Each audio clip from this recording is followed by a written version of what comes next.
Vamos bater um papo sobre fibromialgia. Qual é o meu interesse em conversar a respeito desse assunto? Bom, como ortopedista, muitos pacientes com o diagnóstico de fibromialgia acabam parando no pronto-socorro de ortopedia, o que muitas vezes não recebe a adequada atenção, porque normalmente é um caso de dor, é mais controle álgico, e em pronto-socorro não se faz muito mais do que aquele controle sintomático, ou seja, anti-inflamatório ou então alguma outra medicação para alívio da dor momentâneo. Só que com o progredir dos atendimentos, eu percebi que cada vez mais pacientes vinham. Isso me incomodou ao ponto de me levar a estudar um pouco mais a fundo esse assunto, esse tema. Isso me levou, inclusive, a confeccionar um material direcionado para o leigo, onde eu explico desde o que é a fibromialgia, como que é feito o diagnóstico, como que é feito o tratamento e algumas linhas de tratamento que estão disponíveis para esse tipo de paciente.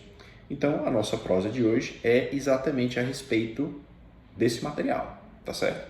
Então, assim, o diagnóstico da fibromialgia, diferentemente de outras doenças, especificamente da parte ortopédica, ele é um diagnóstico feito através de critérios clínicos. Não existe um exame que eu possa pedir, veio exame positivo para fibromialgia. Não. Até o presente momento, não existe um marcador biológico, não existe um exame de sangue ou mesmo exame de imagem em que a gente consiga solicitar e o diagnóstico de fibromialgia seja feito.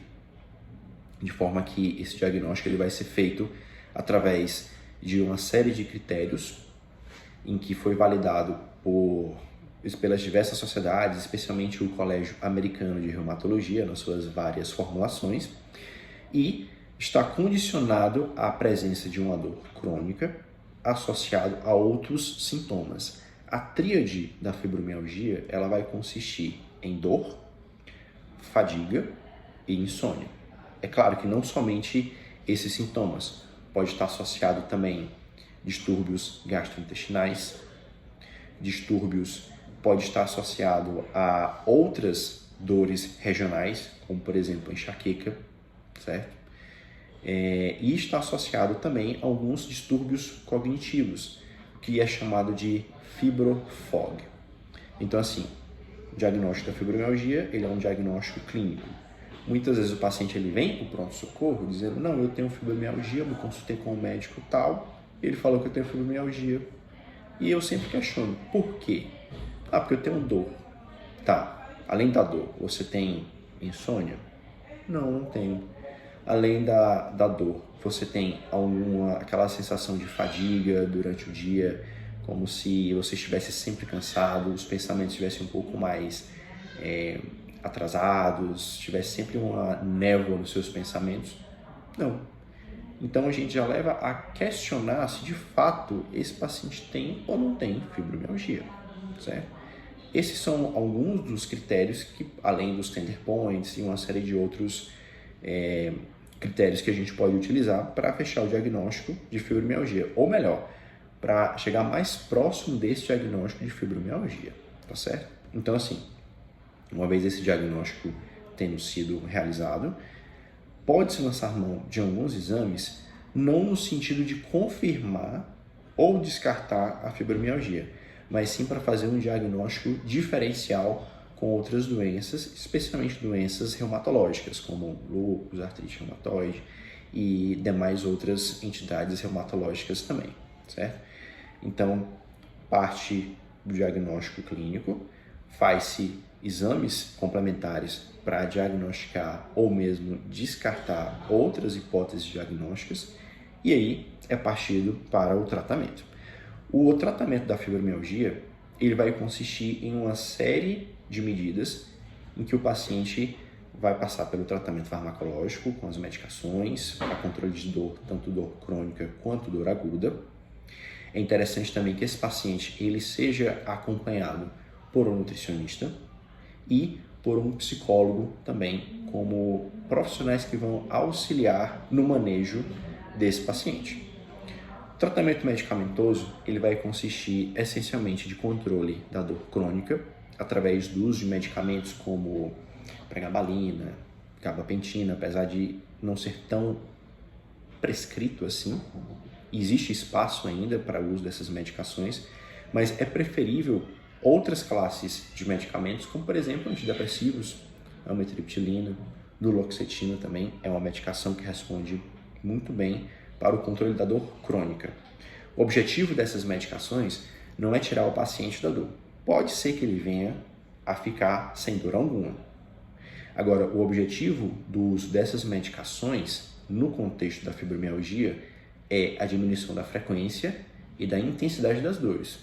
Ou seja, não significa dizer que o paciente nunca mais vai sentir dor. Agora, ele vai sentir dor com a frequência e com a intensidade bem menor. Caso ocorra alguma crise de dor ou ele tenha alguma outra doença associada, por exemplo, o paciente tem uma fibromialgia, ele tem uma artrite de joelho, ou então artrite de pequenas articulações das mãos, por exemplo, você pode lançar mão de anti-inflamatórios para controle da dor, mas não da dor da fibromialgia. O controle da dor é proporcionado por esses outros medicamentos. Além disso, você pode lançar mão de medidas não farmacológicas, que foram aquelas que eu acabei de citar. Controle alimentar, através do segmento com o nutricionista. Pode fazer também um controle farmacológico de distúrbios do sono, por exemplo, que é muito comum em pacientes com fibromialgia. Não somente com fibromialgia, mas também pacientes que têm dores crônicas. Não é incomum que esses pacientes eles se apresentem com distúrbios do sono. E qual é o problema disso? O problema é que quem tem dores crônicas, quadros crônicos, podem ter alteração do sono. Essa alteração do sono promove uma alteração da percepção da dor ainda mais. Essas pessoas têm um sono prejudicado, não têm um sono reparador. E, consequentemente, piora a percepção das dores. E a dor atrapalha o sono. É um ciclo que se autoalimenta. Então, faz parte do diagnóstico e do tratamento você também manejar adequadamente essas alterações de sono. Você pode lançar mão de medicamentos, seja para o próprio contexto da insônia ou mesmo de distúrbios depressivos ou ansiosos associados à fibromialgia. Mas é importante também orientar o paciente a respeito de como ele pode fazer o controle daquele sono, daquela insônia, de maneira a não depender de medicamentos, como por exemplo, uma higiene do sono bem adequada, evitar bebidas cafeinadas, energéticos próximos da hora de dormir, evitar a exposição a telas ou a outros estímulos audiovisuais, de forma que quando ele for realmente se recolher, ele entre num processo de sono e o organismo entenda, bom, já está na hora de eu dormir. Aumentando assim a probabilidade dele vir a dormir de maneira mais fisiológica, sem necessitar desses medicamentos. Agora, caso seja necessário, faz-se uso dessas medicações, certo? Mas o fato dele, como eu havia dito anteriormente, o fato dele estar fazendo uso dessas medicações para controle das dores não o isenta de ter uma crise de dor, por exemplo. Então, você pode lançar mão de um analgésico, você pode lançar mão de um opioide para controle dessas dores, para o controle das crises das dores, certo? Além disso, o componente fitness, assim chamado, que inclui não somente a parte nutricional, mas também a parte de educação física, é extremamente importante porque você vai proporcionar uma liberação de serotonina e demais mediadores para o controle da dor, para o bem-estar do paciente. Além disso, vai melhorar também a qualidade do sono, de forma que esse é um dos componentes principais. É claro que essa atividade física ela tem que ser realizada de moderada intensidade. Por quê? Caso seja uma atividade física de intensidade muito alta, além de ocasionar novas crises de dor, todo início de atividade física ele pode ser desconfortável e pode, consequentemente, desencorajar o paciente que já está sentindo dor a persistir naquela prática. Então, ele vai tender a evitar. Então, é uma atividade física de baixa a moderada intensidade. No que diz respeito à questão do acompanhamento psicológico, é de extrema importância e existem estudos que corroboram com esses achados que a terapia cognitivo-comportamental, a TCC, é uma das melhores abordagens que se pode lançar mão para controle de dor crônica. E a fibromialgia, por ser uma dor crônica, por ser uma entidade que tem dor crônica, não está isenta também de se beneficiar dessa terapia. Além disso, em alguns casos, além do reumatologista ou mesmo do ortopedista que for capacitado e habilitado para poder fazer o controle dessa doença, o segmento com o psiquiatra é válido até para um controle mais específico de alguns distúrbios, como eu havia citado anteriormente, distúrbios ansiosos ou distúrbios de depressão. De forma que, para se evitar as crises da fibromialgia que ela pode vir a ocorrer, é importante que se tenha um acompanhamento adequado, um acompanhamento regular. Não é aquele acompanhamento que você vai uma vez e passa 6, 10, um ano sem dar o acompanhamento, sem dar o devido acompanhamento. Não, isso tem que ser feito de maneira adequada, constante.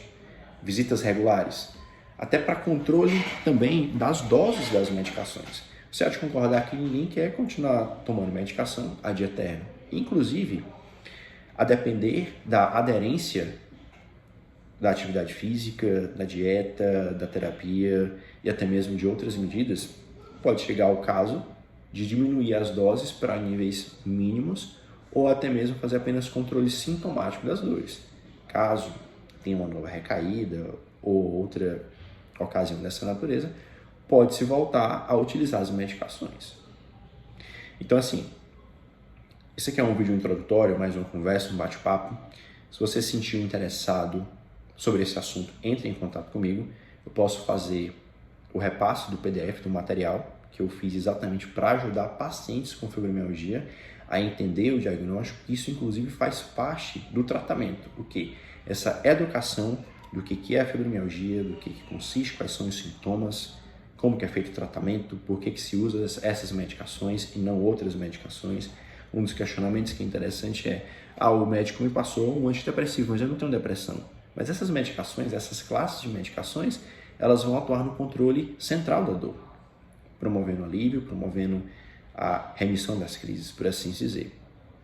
Se você se sentiu interessado, entre em contato comigo, através aqui do próprio canal, ou até mesmo em outros canais de comunicação, como no Instagram, e eu farei o repasse desse material.